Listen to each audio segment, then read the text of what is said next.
وأزواجه وإخوانه من الأنبياء والمرسلين ثم إلى أرواح مشايخنا ولمن له حق علينا خصوصا ناظم هذه البردة وشارحها الإمام البوصيري والإمام ابن عجيبة ولمن له حق علينا مشايخنا وآبائنا وأجدادنا وأسلافنا بأن الله يغفر لهم ويرحمهم ويعلي درجاتهم في الجنة وينفعنا بأسرارهم وأنوارهم وعلومهم وبركاتهم في الدين والدنيا والآخرة بسر الفاتحة. أعوذ بالله من الشيطان الرجيم. بسم الله الرحمن الرحيم.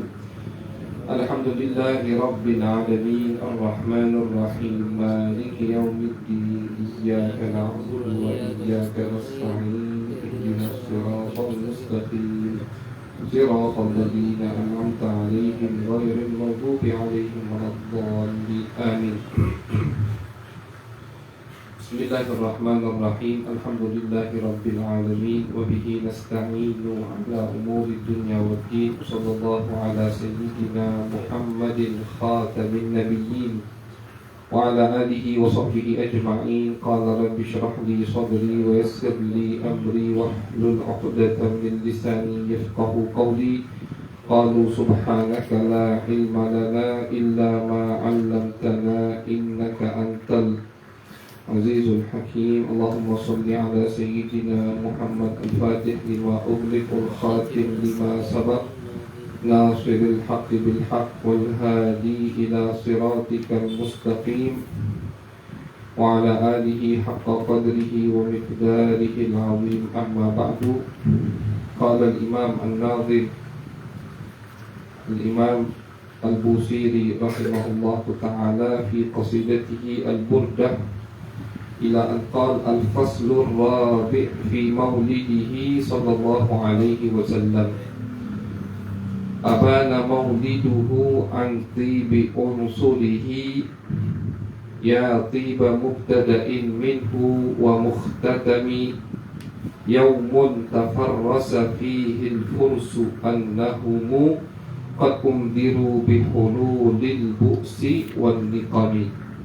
Wabata iwanu Kisra wahwa munsadi'un kasyamli ashabi Kisra ghaira multaimi wan naru khamidatul anfasi min asafin alaihi wan nahru sahil aini min sadami wasa'a sawada an ghadat buhayratuha wa rudda waliduha bil ghaidhi hina dhami ka'anna bin nari ma bil ma'i min baladin husnan wa bil ma'i ma bin nari min dharami. Alhamdulillah, ma'asyiral hadirin, ma'asyiral habaib yang dirahmati insyaallah oleh Allah Subhanahu wa taala. Alhamdulillah, kita mulai lagi kajian kita seperti biasa di malam Minggu pekan pertama dan ketiga ba'dal Isya, yaitu kajian untuk memahami, mengerti sedikit daripada qasidah burdah yang sudah disusun dikarang oleh Al-Imam Al-Busiri. Karena sekali lagi kita ulangi, sering kita sampaikan, Al-Qari' ma'a fahmin, yang baca dengan paham jelas beda dengan yang baca tanpa paham. Jangan disamakan gitu. Oh sama yang penting baca, tidak jelas bedanya. Semua dapat berkah, pasti dapat berkah. Semua dapat pandangan inayah rahmat dari Allah, dari Nabi besar Muhammad sallallahu alaihi wasallam, pasti dapat. Cuman yang baca dengan paham itu ada nilai lebih. Allah sendiri yang mengatakan dalam Al-Quran, hal yastawi alladhina ya'lamuna walladhina la ya'lamun. Kata Allah, apakah sama? Jadi ketika kita sudah alhamdulillah masuk daripada kategori muhibbin, suka, cinta dengan majlis, cinta dengan Nabi, cinta dengan keluarga Nabi, cinta dengan ilmu, alhamdulillah, itu sudah nikmat dari Allah Subhanahu wa ta'ala. Cuman orang mukmin yang harus yang semangat, tidak cukup di dalam cinta saja. Tidak cukup sampai di situ. Sudah, yang penting aku termasuk golongan cinta. Tidak. Dia pengen lebih dalam lagi. Dia pengen lebih menggali lagi, pengen lebih ma'arifat lagi, pengen lebih tinggi lagi kedudukannya di sisi Allah dan di sisi Nabi besar Muhammad SAW. Itulah gunanya perkumpulan kita di malam hari ini. Kita alhamdulillah semua yang hadir di sini muhibbin, yang hadir di sini cinta luar biasa sama Nabi, yang hadir di sini i'tiqad luar biasa dengan burdah Al-Imam Al-Busiri. Cuma kita pengen naik ke derajat di atasnya. Apa itu? Kita baca qasidah burdah dengan paham, insyaAllah.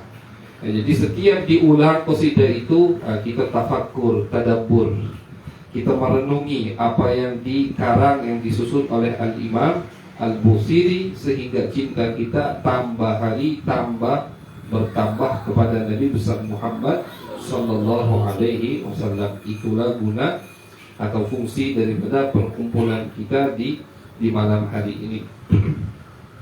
Kita sudah sampai di bab keempat, Al-Faslur Rabi', bab keempat fi maulidihi sallallahu alaihi wasallam, yang menerangkan tentang kelahiran Nabi besar Muhammad sallallahu alaihi wasallam. Hari kelahiran Nabi itu jelas hari yang sangat mulia. Sering kita dengar di acara-acara maulid bahwasanya hari kelahiran dia melebihi malam-malam yang lain, melebihi malam Lailatul Qadar, melebihi malam Isra Mi'raj, melebihi malam Nisfu Sya'ban, melebihi malam Lebaran, Idul Fitri, Idul Adha. Itu lebih dari semua itu malam, tapi bukan tanggal 12 di setiap tahunnya, bukan. Maksud dari Al-Imam Amin Al-Qutbi ketika mengatakan bahwasanya malam maulid lebih mulia dari malam-malam yang lain yang tadi sudah kita sebutkan, maksudnya bukan setiap tahun tanggal 12 Rabiul Awal, bukan. Ini yang kelompok sebelah salah paham. Akhirnya mereka ingkar kepada Ahlus Sunnah wal Jamaah ketika merayakan maulid Nabi. Atau mereka, kamu ini bid'ahnya. Malam 12 Rabiul Awal itu tidak disebutkan dalam Al-Quran. Lailatul Qadar disebutkan. Kamu omongkan lebih afdal dari Lailatul Qadar.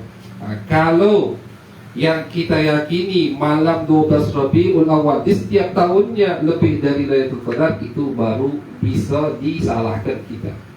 Tapi yang dimaksud oleh ulama bahwasanya malam 12 atau malam kelahiran Nabi lebih mulia dari semua malam, itu maksudnya malam yang di situ Nabi dilahirkan. Artinya sudah selesai, sudah lewat 1440 atau lebih 50, 1444 sekarang, tambah berapa? Tambah 53. Soalnya Nabi pas hijrah kan 53 tahun umurnya. Sudah lewat. Nah, yang dimaksud oleh ulama lebih mulia malam itulah malam yang di situ dilahirkan Nabi besar Muhammad sallallahu alaihi wasallam. Karena kata ulama, tidak usah pakai dalil-dalil lah, secara logika baik. Kalau malam itu tidak katik Lailatul Qadar, tidak ada Isra Mi'raj, tidak ada malam Nisfu Sya'ban. Siapa yang bilang malam Nisfu Sya'ban itu malam yang sangat mulia? Nabi besar Muhammad. Siapa yang bilang malam Lebaran tidak ditolak sama Allah doa kita di malam Lebaran, Idul Fitri, Idul Adha? Nabi besar Muhammad. Jadi semua kemuliaan di malam-malam Islam itu lewat Nabi Muhammad. Kalau Nabi Muhammad tak lahir, tak ada kemuliaan tersebut. Nah, itu pandangan ulama, para aulia sering bahwasanya malam yang mulia yang dimaksud itu adalah malam yang sudah lewat daripada hari kelahiran Nabi besar Muhammad sallallahu alaihi wasallam. Di sini insyaallah Al-Imam Al-Busiri dari awal sampai akhir bab ini akan menceritakan apa saja yang terjadi di malam tersebut. Di malam itu lahir Nabi besar Muhammad sallallahu alaihi wasallam. Beliau memulai syair pertama dengan perkataan beliau, abana mauliduhu anti bi unsurihi. Kata beliau, abana, malam kelahiran Nabi itu menampakkan, menunjukkan kepada kita an tibi unsurihi, mulianya asal usul Nabi besar Muhammad sallallahu alaihi wasallam. Jadi kata beliau, misalkan kita tidak tahu sejarah kakek nenek moyang Nabi, kita tidak tahu sejarah Abdullah, Sayyiduna Abdullah ayah Nabi, Sayyidatuna Aminah ibu Nabi. Misalkan kita tidak tahu sejarah itu semua sampai ke atas, kita cuma tahu apa yang terjadi di malam kelahiran Nabi, itu akan membuat kita yakin bahwasanya Nabi bukan orang sembarangan. Jadi di malam kelahiran Nabi terjadi banyak hal, itu menunjukkan keagungan, tingginya martabat Nabi di sisi Allah Subhanahu wa ta'ala. Apa yang terjadi? Disebutkan di sini.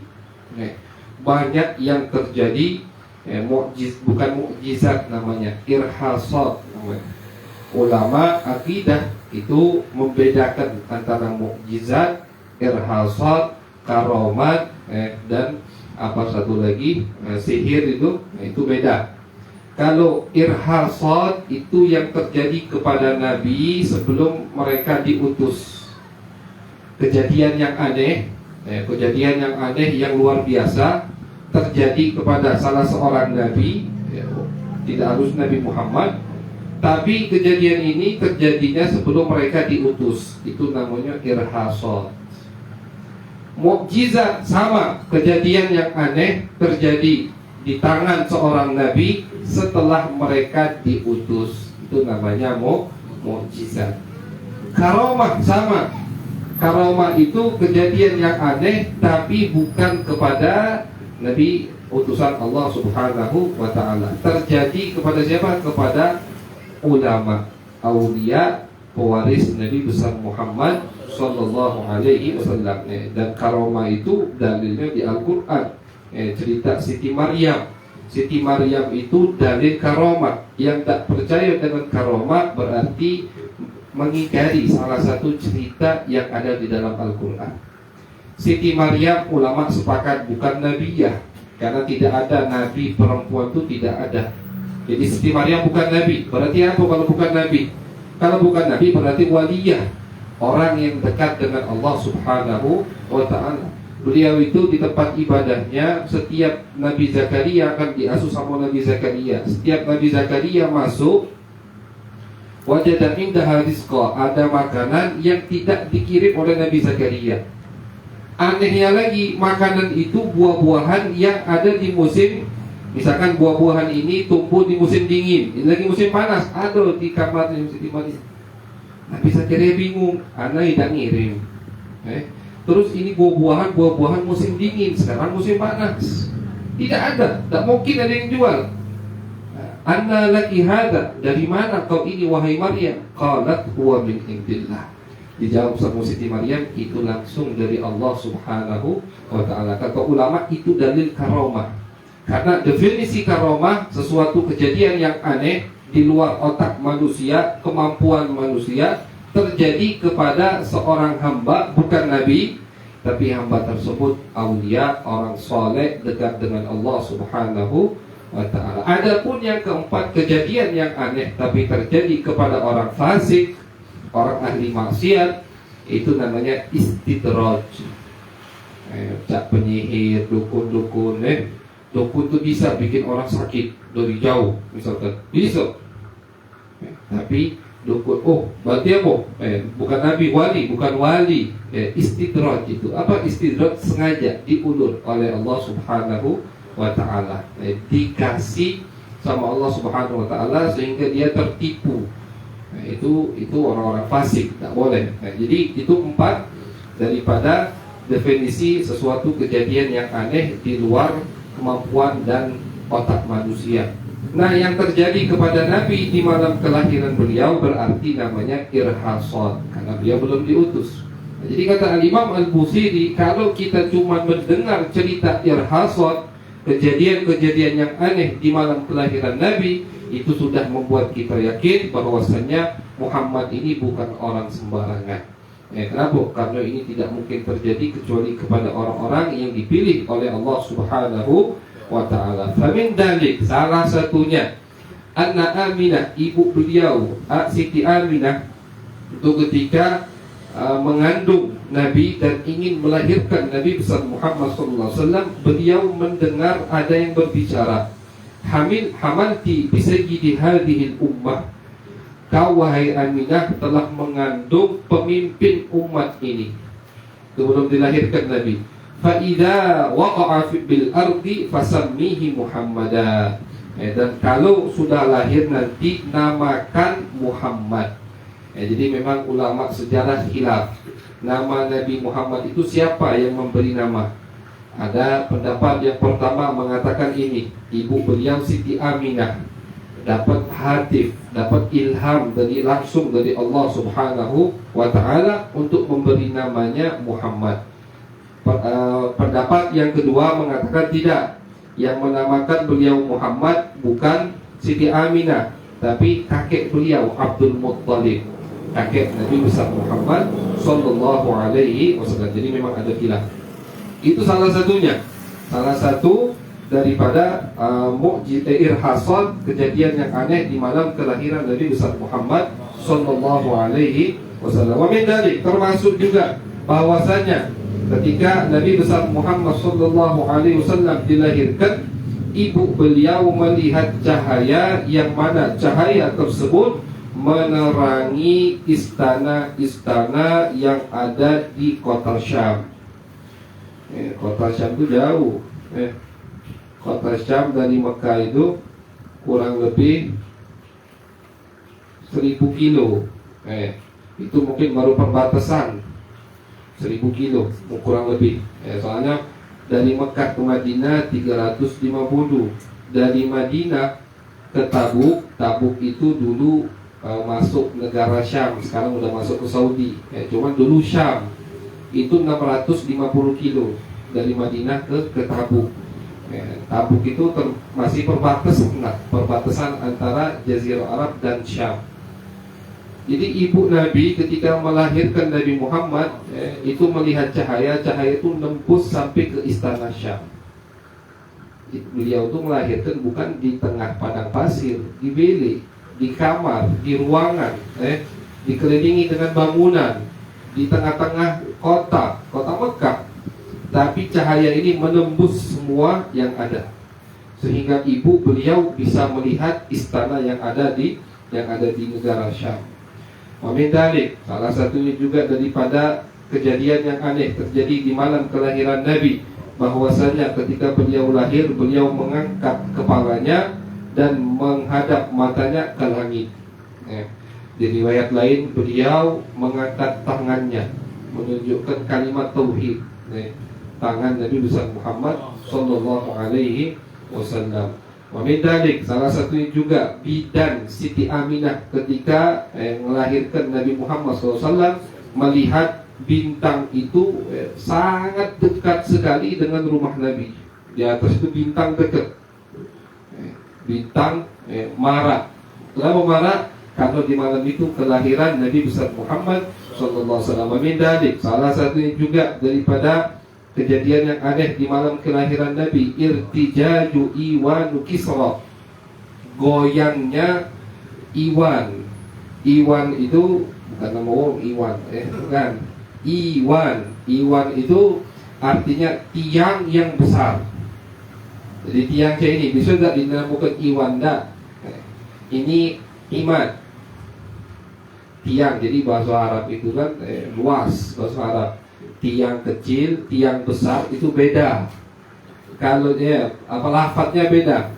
Ketika dikatakan Iwan, berarti langsung kita harus pahami tiang yang besar yang di istana-istana itu. Itu Iwan, bukan imad. Orang Arab mengucapkannya. Tapi kalau ini imad, tiang biasa yang di rumah-rumah kita, itu imad, beda. Jadi di malam kelahiran Nabi, tiang-tiang yang ada di kerajaan Persia itu goyang. Kerajaan Persia itu pada saat itu lagi jaya-jayanya kerajaan Persia. Di hari kelahiran Nabi itu Persia lagi jaya. Romawi lagi kalah sama Persia. Karena di zaman Nabi kerajaan cuma 2 di dunia ini yang memegang dunia ini, Romawi sama Persia. Kerajaan yang lain itu aliansi kan, di bawah naungan Romawi dan Persia. Pas Nabi lahir itu Persia lagi jaya-jayanya. Diriwayatkan Persia itu kekayaan 1000 tahun. Artinya nak ngabis ke 1000 tahun tak bakal habis. Saking kaya kerajaan Persia, luar biasa. Luar biasa kerajaan Persia. Kalau mau tahu atau kita mau sedikit tahu sekaya apa kerajaan Persia, kita lihat di dalam sejarah ketika Sayyidina Umar berhasil meruntuhkan kerajaan Persia. Cingok setiap wong dapat rampasan perang apobe, itu gitu. Yang hadir puluhan ribu, satu orang dapat tanah puluhan hektar. Dapat apa lagi? Apa kambing, onta ratusan, kalikan dengan puluhan ribu. Istilahnya, kalau sedikit kita pengen melihat bagaimana kerajaan Persia. Di malam itu tiang yang besar itu goyang. Dan hanya di situ, tiang yang sedang runtuh, 14 tiang runtuh, roboh, bingung. 14 tiang istana Persia tiba-tiba rubuh. Kenapa? Tidak tahunya, kata ulama, ini tidak bisa dipecahkan misteri ini kecuali ketika kerajaan Persia habisnya.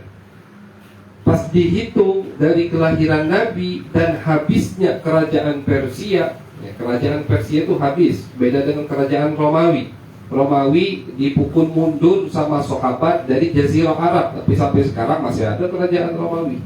Kalau Persia tak ganti lagi. Carilah kerajaan berdekati. Habis di zaman Sayyidina Umar, habis ludes, tidak ada sisa. Salah satu penyebabnya ketika Nabi Muhammad SAW mengirim utusan ke kerajaan Persia untuk mengajak masuk Islam, itu surat Nabi dirobek sama dia. Bukan nolak, kalau kerajaan Romawi tidak. Kerajaan Romawi sudah hampir mau masuk Islam. Karena kerajaan Romawi itu Nasrani, punya agama, punya kitab Injil, punya Nabi Isa. Tahu dia, oh ini benar, sudah mau masuk Islam, cuma takut kerajaannya hilang. Akhirnya lebih milih dunia daripada akhirat. Tapi dia tidak nolak secara kasar. Nabi Muhammad dikasih hadiah, dikasih macam-macam, dihormati utusan Nabi. Kalau Persia penyembah api, tidak kata Tuhan, tidak kata kitab, tidak kata Nabi. Makanya istilahnya itu bahlul, tidak tahu dengan sifat-sifat Nabi besar Muhammad SAW. Ketika ada orang Arab yang datang membawa perintah untuk dia masuk Islam, marah, langsung dikoyak, dirobek surat Nabi besar Muhammad SAW. Akhirnya didoai sama Nabi, mazzakallahu mulkahu kulla mumazzak. Kata Nabi, dia merobek surat aku, maka kerajaannya akan dirobek-robek oleh Allah Subhanahu wa ta'ala. Betul, di zaman Sayyidina Umar habis kerajaan Persia. Nah, sama ulama sejarah dihitung dari kelahiran Nabi sampai kerajaan Persia runtuh itu 14 raja. Artinya 14 tiang yang roboh itu isyarat untuk 14 raja. Ini 14 raja yang sisa dari kerajaan Persia. 14 raja terakhir cuma megang berapa tahun, habis itu runtuh, habis dikalahkan oleh pasukan muslimin yang dipimpin khalifahnya pada saat itu adalah Sayyidina Umar bin Khattab radhiyallahu ta'ala.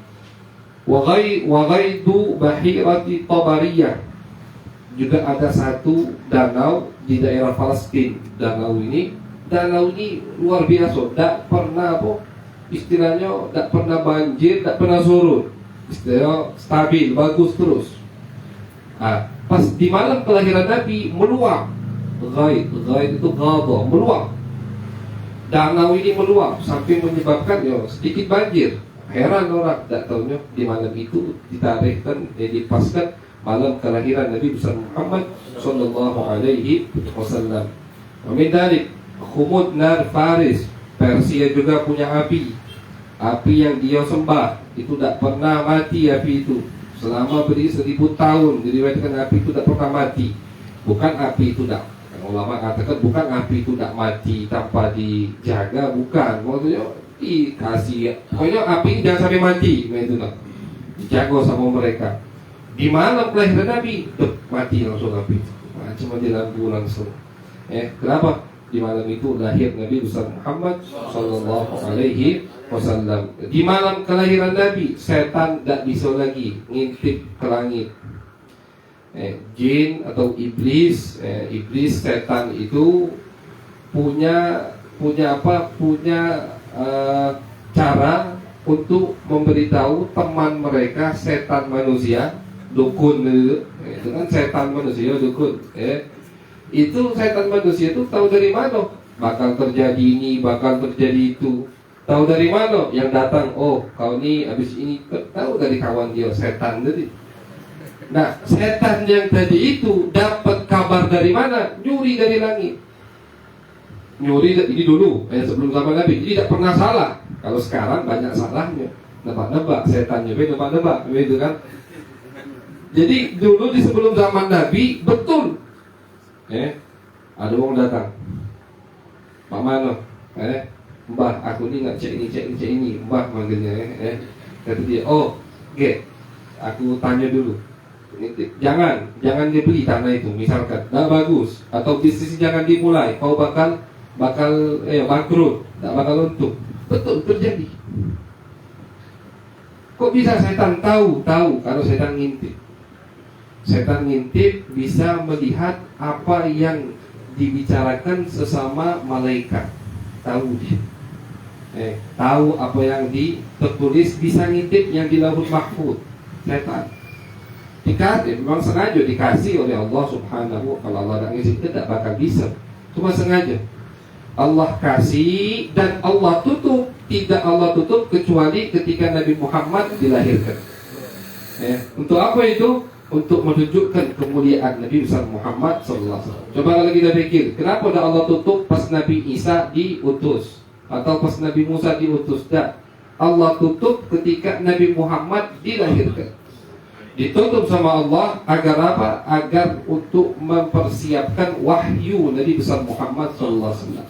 Karena setelah 40 tahun dari Nabi Muhammad dilahirkan, langit ini bakal jadi bolak-baliknya malaikat Jibril menghadap Nabi besar Muhammad SAW. Jangan sampai jalan wahyu itu dijalani juga oleh setan. Dijaga, dibersihkan oleh Allah Subhanahu wa ta'ala. Ini cerita ada di surat Al-Jin dalam Al-Quran. Wa anna lamasna as-samaa'a fawajadnaha muliat harsan syadidan. Kami, kata jin ini yang cerita, jin yang sudah masuk Islam. Kami itu dulu wa kunna naqudu minha maqa'ida lis-sama'. Dulu kami suka duduk nongkrong di atas langit sana. Faman yastami'il ana yajid lahu shihaban rasada. Tapi sekarang kata jin, kalau kami nongkrong di sana itu ada syihab. Syihab itu artinya panah. Panahnya terbuat dari apa? Terbuat dari bintang. Arti syihab itu bintang. Bintang ini digunakan untuk apa? Untuk panah, rosot, sudah siap malaikat. Jadi ada yang berani muncul, langsung tembak, terbakar, mati setan itu. Tak berani lagi akan. Wa anna la nadri asyarrun urida biman fil ardi am arada bihim rabbuhum rasyada. Kami tak tahu, kata jin ini, ada apa di dunia ini sehingga langit kok dijaga ketat oleh Allah Subhanahu wa ta'ala. Pas dicek, tak tahunya lahir Nabi besar Muhammad sallallahu alaihi wasallam. Ini masyaallah hadirin, kejadian yang luar biasa di malam kelahiran Nabi besar Muhammad sallallahu alaihi wasallam. Nabi itu lahirnya malam, dekat subuh. Itu waktu lahir Nabi besar Muhammad sallallahu alaihi wasallam. Jadi bodoh sekali kalau kita melalui atau sempat nyampe ke 12 Rabiul Awal, tak kita ingati, tak kita sebut, tak kita bahas cerita kemuliaan seperti ini dengan berdalilkan bid'ah lah, takut musyrik lah, dalil yang tidak masuk akal sekali, sangat rugi sekali. Salah satu juga kejadian bahwasanya ketika orang Quraisy lagi nyembah berhalanya di malam itu, tiba-tiba berhalanya itu ingkabba ala ra'si ala wajhi. Ingkabba itu jatuh menghadap ke depan, jadi mukanya yang nyungkem. Itu ingkab artinya mukanya yang nyungkem. Ngapo ini? Kata penyembah berhala itu, Quraisy Mekah itulah. Dibalikkan lagi, berhala itu tak mungkin angin, berhala batu, dicor kuat. Dibalikkan lagi, mereka keluar, masuk lagi, nyungkem lagi, sampai 3 kali. Akhirnya bingung mereka, ada apa ini? Nah, malam itu sama mereka ditandai, istilahnya makin ngerti malam ini dari tado cara mereka dulu, dekati tanggal. Pas sudah Nabi Muhammad SAW tampil atau ngajak dakwah, dihitung lagi sama mereka. Ternyata di malam itu lahir Nabi besar Muhammad SAW. Jadi bentuk kemusyrikan sama Allah itu ketika Nabi Muhammad lahir sudah dihinakan semua, menunjukkan kemuliaan Nabi kita, Nabi besar Muhammad Sallallahu Alaihi Wasallam. Jadi itu baru sebagian masyarakat hadirin yang disebutkan oleh Al-Imam Ibnu Ajibah daripada kehebatan daripada kelahiran Nabi besar Muhammad Sallallahu Alaihi Wasallam. Jadi rugi sekali kalau kita tidak memuliakan malam tersebut. Ya tiba mubtada'in minhu wa mukhtatami. Wahai manusia yang sangat indah atau sangat mulia dari awal dan mulia di akhir. Jadi kata Imam Busiri, jangan kalian kira Nabi ini mulianya pas lahirnya dari lahir Nabi ini mulia sampai beliau meninggal, sampai sekarang Nabi Muhammad SAW adalah orang yang paling mulia. Lahir Nabi Muhammad bersih, tib, wangi. Jadi cium wangi yang tidak pernah mereka cium di hari kelahiran Nabi. Di hari Nabi wafat juga begitu. Sayyidina Abu Bakar As-Siddiq ketika mendengar Nabi wafat, beliau datang ke rumah Siti Aisyah, beliau cium muka Nabi, beliau bersumpah, ya Rasulullah, demi Allah, kau ini hayyan wa mayyitan, wangi. Hidup atau sudah tidak hidup, artinya ruh sudah keluar dari jasad, tetap wangi ya Rasulullah. Menunjukkan bahwasanya Nabi itu wanginya dari lahir sampai beliau meninggal, beliau wangi. Sampai beliau meninggal, beliau selalu berada di kedudukan paling tinggi di sisi Allah Subhanahu wa ta'ala. Yaumun, kemudian bait setelahnya, yaumun tafarrasa fihi al-fursu annahumu qad undiru bihululil bu'si wan niqami. Malam tersebut, malam kelahiran Nabi itu adalah malam yang mana orang Persia tafarros. Tafarros itu artinya dari kalimat firasah. Apa itu firasah? Didefinisikan di sini oleh beliau, firasah, arti asli dari firasah adalah nurun min nurillah, adalah cahaya dari cahaya Allah Subhanahu wa ta'ala. Itu kata Nabi, ittaqu firasatal mu'min. Dalam hadis kata Nabi, hati-hati kalian dengan firasat. Kita ini bahasa ini firasat. Itu dari bahasa Arab. Nunjukkan apa? Nunjukkan bahasa Arab itu luas, tapi dipakai di Indonesia. Banyak kan bahasa Indonesia ngomong dari firasat. Itu dari mana firasat? Dari firasat. Cuman firasah yang dimaksud oleh Nabi itu firasah yang keluar dari orang mukmin, orang yang beriman. Kata Nabi, hati-hati kalian dengan tebakan orang yang, jadi bisa nebak, bisa tahu apa yang akan terjadi, bisa tahu apa yang habis kita lakukan. Itu firasah namanya. Atau bahasa lainnya kasyaf. Itu bahasa yang lebih kita sering dengar. Itu arti daripada firasah. Juga firasah ini bisa diartikan dengan muhdaf. Muhdaf itu adalah orang yang selalu diilham. Jadi firasah juga bisa artinya ilham. Ilham tadi kalau orang ngomong dapat ilham bukan dari setan. Ilham itu dari Allah Subhanahu wa ta'ala. Sahabat Nabi, umat Nabi yang sangat terkenal daripada orang yang banyak diilhamkan oleh Allah adalah Sayyiduna Umar bin Khattab. Beliau itu minal mulhamin, termasuk orang yang banyak diberi ilham oleh Allah. Bukan wahyu, bukan Nabi Sayyidina Umar. Kalau wahyu Nabi, tapi kalau selain Nabi dapat petunjuk langsung dari Allah, bagaimana? Bisa dari mimpi, bisa dalam hatinya. Pas ada dua pilihan, mantap nak pilih yang A, tak tahunya pilihan yang A ini betul, itu namanya ilham. Petunjuk dari Allah Subhanahu wa ta'ala. Kata Nabi, in yakun min ummati muhdathun ay mulhamun fa umaru minhum. Dari Nabi ini. Kata Nabi, kalau dari umatku ada yang termasuk orang dapat ilham dari Allah, salah satunya adalah Umar. Jadi Umar bin Khattab termasuk orang yang banyak dapat ilham dari Allah. Maka dari itu pendapat beliau itu sering disetujui oleh Allah. Pendapat Sayyidina Umar. Misalkan salah satunya ketika selesai peperangan Badar, Nabi menawan 70 orang kafir. Nabi musyawarah sama sahabat, bagaimana nih 70 orang kafir kita apakan? Sayyidina Abu Bakar, ya Rasulullah, mereka itu masih keluarga yang Quraisy. Terus kita sekarang lagi butuh dana, butuh duit untuk aku mengembangkan daulat Islamiyah, buat senjata, buat macam-macam, butuh baitul mal. Jadi lebih baik ya Rasulullah jangan dibunuh, kita kasih mereka tebusan, minta tebusan sama ahli warisnya, sama wali-walinya. Yang pengen abahnya selamat tebus, yang pengen anaknya selamat, adiknya tebus berapa? 400 juta misalkan. Kita butuh. Sayyidina Umar, dah ya Rasulullah. Beda Sayyidina Umar. Sayyidina Umar apa? Ya Rasulullah, kalau pendapat anak itu ya Rasulullah, kasih dari orang kafir ini ke saudara mereka yang sudah masuk Muslim, suruh mereka penggal kepala saudaranya yang kafir ini.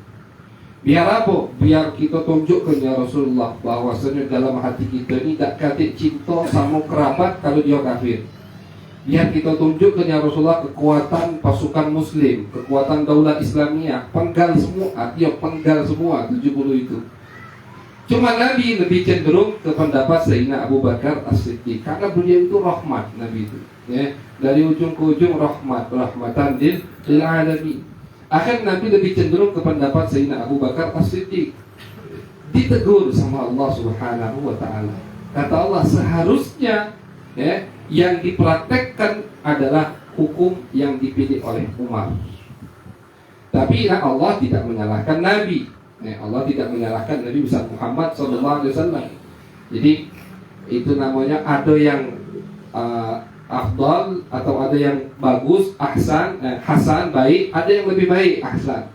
Seharusnya sekarang ini kata Allah dalam Al-Quran semua ini diceritakan, kau wahai Muhammad lebih pilih pendapat Umar.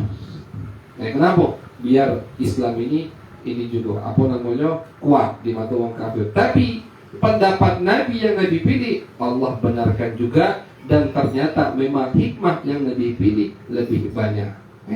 Setelah itu pendapat yang Nabi pilih, siapa yang ditawar itu siapa? Yang ditawar itu termasuk salah satunya Abbas, paman Nabi.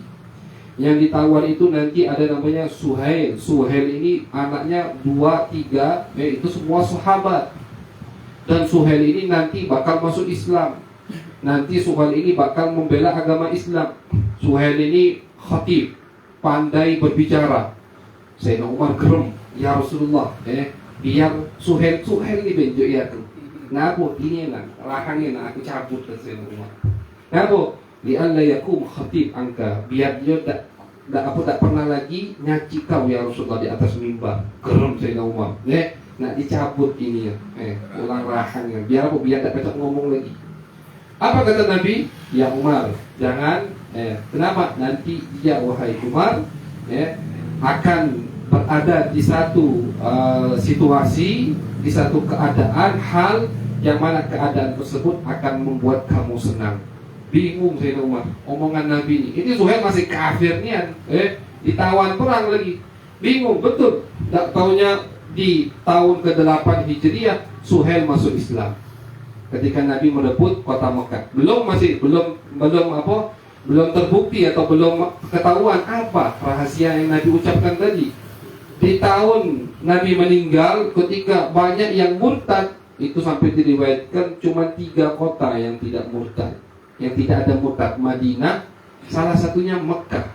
Mekah ini uangnya udah hampir murtad juga. Kan baru masuk Islam kan loh itu 2 tahun, setahun setengah. Hampir murtad. Cuma tidak jadi murtad karena Suhail. Ketika orang Mekah mau murtad, Suhail berdiri di atas mimbar nasihati kaumnya. Oi, kita ni yang terakhir masuk Islam. Jangan jadi yang terakhir, yang pertama kali murtad. Jadilah kita nila berdosa istilahnya. Akhirnya jadi murtad kalau maka Sayyidina Umar ketika mendengar cerita tersebut menangis. Baru itu yang dimaksud oleh Nabi besar Muhammad SAW. Kata Nabi, jangan wahai Umar, jangan kau cabut, dia bakal jadi khotib dan nanti bakal menyenangkan kamu. Jadi tetap hikmah atau yang Nabi pilih lebih bijaksana daripada pilihan Sayyidina Umar.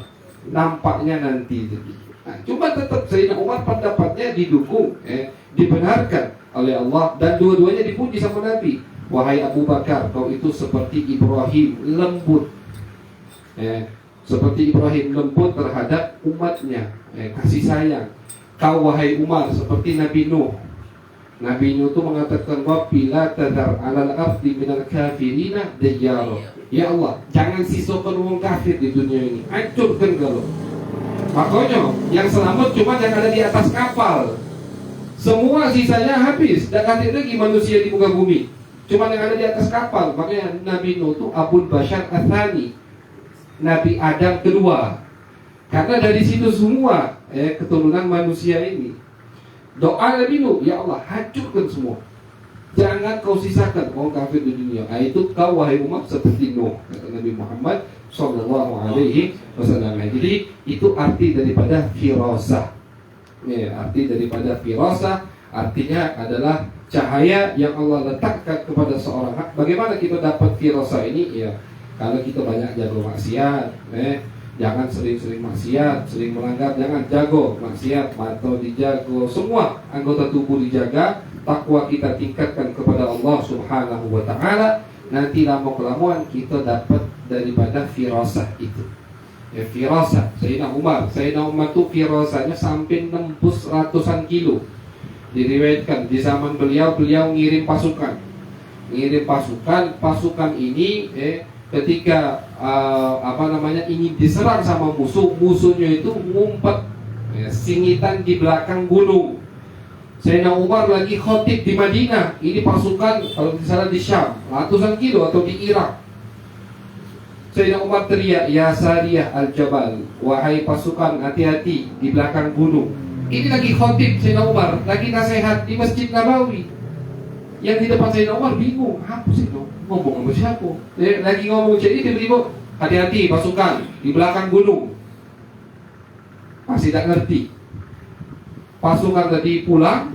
Pas pasukan tadi pulang, betul mereka kami caknya dengar suara Sayyidina Umar gitu. Pas lagi di sana. Dari suara itulah kami terselamatkan. Kalau tidak tuh kami mati semua. Bakal diserang. Akhirnya kami tahu, oh musuh ini singitan di balik gunung. Kami tahu. Dihitung sama sahabat. Dihitung hari mereka dengar pas dengan hari Sayyidina Umar yang ngomong di masjid, hati-hati di belakang gunung. Ini namanya firasah. Dan juga bentuk, jelas ini semua bentuk daripada karamah, kemuliaan dari Allah Subhanahu wa Ta'ala. Jadi itu arti daripada firasah. Termasuk contoh, biar kita selesaikan malam ini cerita firasah. Termasuk firasat daripada ulama. Imam Malik bin Anas itu firasatnya kuat. Ketika beliau melihat Imam Syafi'i itu umur 10 tahun belajar di Imam Malik ke Madinah. Itu Imam Malik langsung melihat Imam Syafi'i langsung. Apa kata Imam Malik? Ya bunai ittaqillah wajtani bil ma'asi yakun laka sya'nun minasy-sya'n. Wahai anakku, takwalah kau kepada Allah dan jauhi maksiat karena kau bakal jadi orang yang luar biasa. Itu baru 10 tahun Imam Syafi'i, belum ada apa-apa, baru mau belajar, sudah ditebak oleh Imam Malik. Diceritakan Imam Syafi'i sekarang, Imam Syafi'i dan Muhammad bin Hasan. Muhammad bin Hasan itu murid Abu Hanifah. Imam Syafi'i dan Muhammad bin Hasan lagi di Masjidil Haram Mekah duduk. Mendekat kepada mereka satu orang.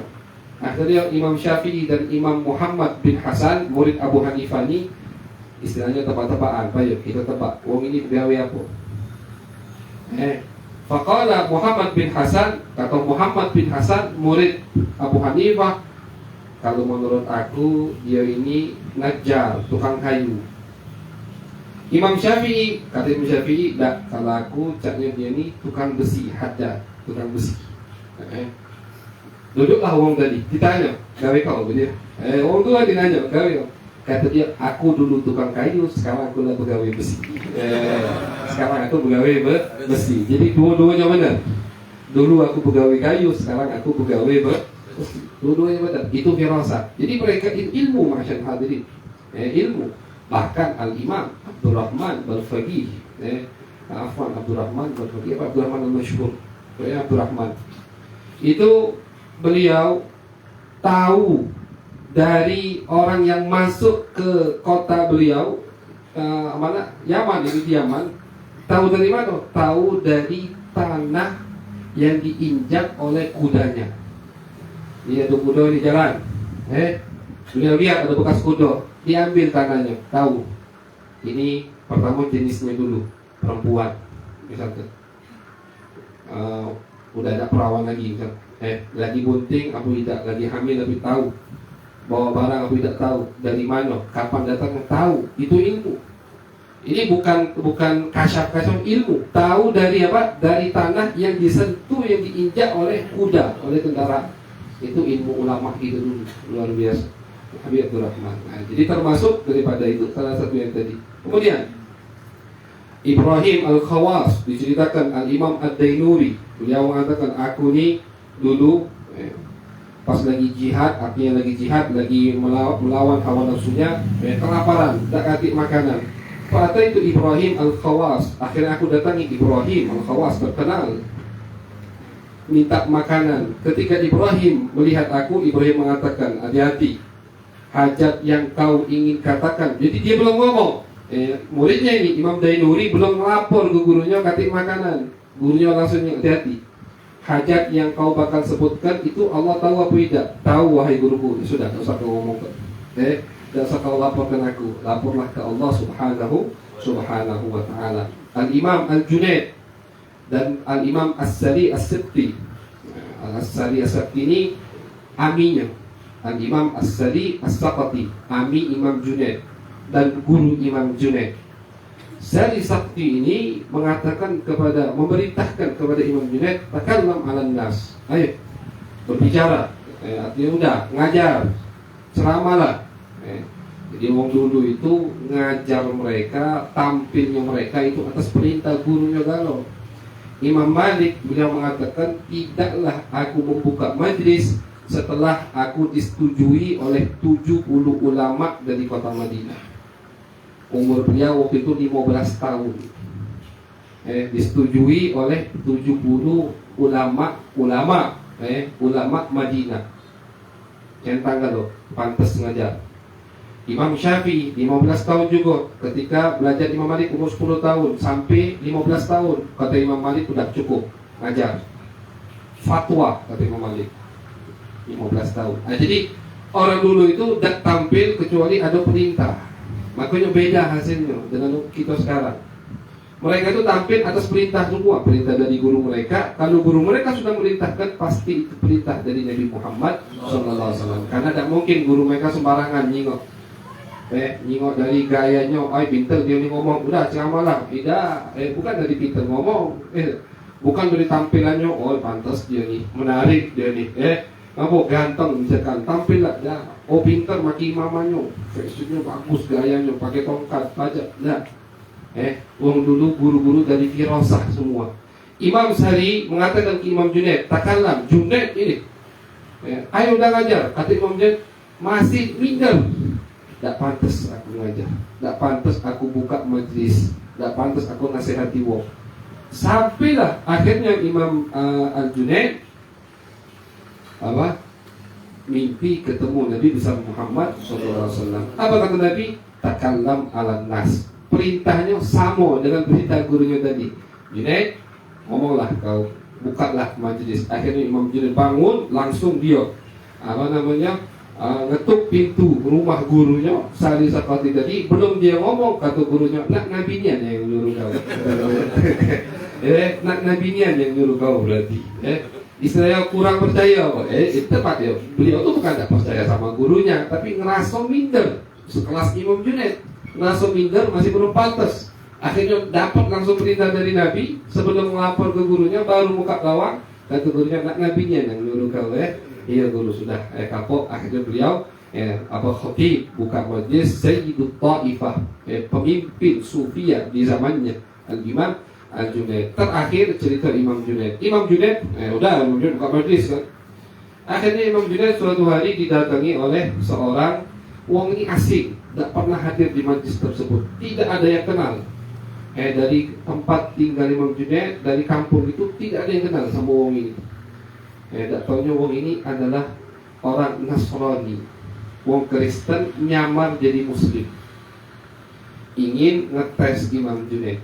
Akhirnya dia tanya, wahai Syekh, wahai Imam Junaid, apa makna dari perkataan Rasulullah yang berbunyi ittaqu firasatal mu'min fa innahu yanzuru binurillah. Yang ditanyakan bab ini, hati-hati kata Nabi dengan firasat orang mukmin, karena mereka itu melihat dengan cahaya Allah Subhanahu wa taala. Apa artinya itu wahai imam? Ini Kristen yang nanya.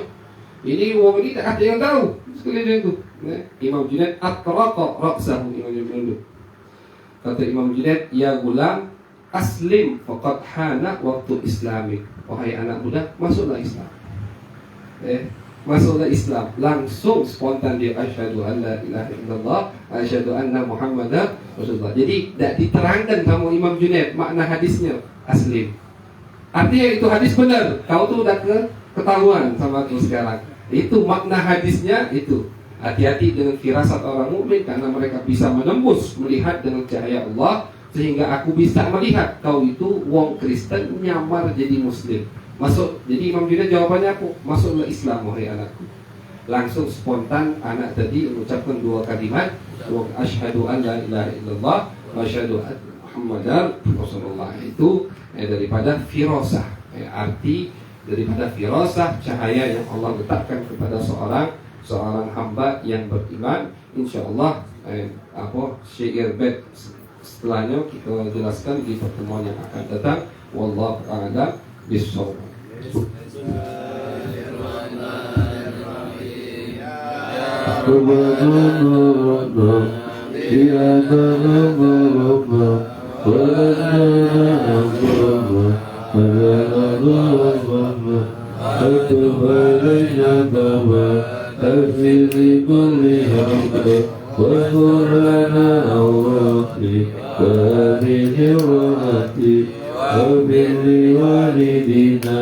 ربي ومرضنا والأهل والإخوان والشعير العيان والملوك مرحبا حبيب للأصول والمسلمين أيضا يقين ربي أسمع أن الوجود المنى نبي كريمنا بالمصطفى الرسول وموثق لسري صلى وسلم ربي عليه النبي وآله وصحبه إجابة بصبري والحمد لله في البذل والدنيا.